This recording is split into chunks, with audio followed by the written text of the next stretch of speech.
هما دول اللي حلال فيهم ال9 شهور حمل وال9 شهور تعب، والله العظيم. طالما هيطلعوا كده هنتعب عادي، مفيش اي مشكله. اهم حاجه ان هما لما يكبروا يساعدونا، فاحنا يعني مش هنكون عايزين حاجه تاني. وان شاء الله ان شاء الله اربي ولادي على كده، يعني هتعب فيكم بس تطلعوا تساعدوني. يعني احنا طبعا كلنا ساعدنا اهلنا، انا ساعدت اهلي وبنساعد في البيت ونعمل كل حاجه، وان شاء الله هي هيبقوا كده.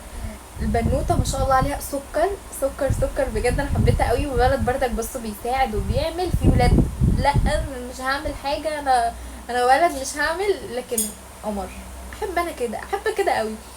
قبل اي حاجه بس متنسوش تعملوا اشتراك في القناه وتفعلوا الجرس تعملوا لايك للفيديو ده، وتقولوا لي بتتابعوني منين، حابه اعرف انتوا منين، وكمان هتلاقوا الفيديو ده كامل عن القناه. ان شاء الله انا ولادي هربيهم على كده، هيساعدوني لما كنت تعبانه. ومش عيب ان هم يساعدوني، يعني انا بساعد ماما، انا بعمل كل حاجه في البيت وكل